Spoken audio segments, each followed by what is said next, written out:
bocah-bocah, saiki Bu Guru arep menehi tulodo maca geguritan.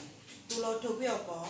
Tulodo kuwi padha karo conto. Nah, contone maca geguritan.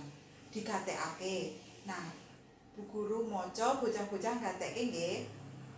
Nah, irah-irahane yaiku putra kudu bekti. Wiwit aku isih bayi, wong tuwa kang ngopeni, nganti tumeka saiki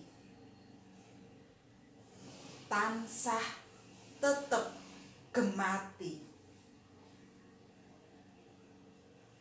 mangkat sekolah disangoni, sandang pangan wis mesti. Mula aku kudu bekti, bangun turut ngajeni. Nah, kuwi mau contone maca geguritan.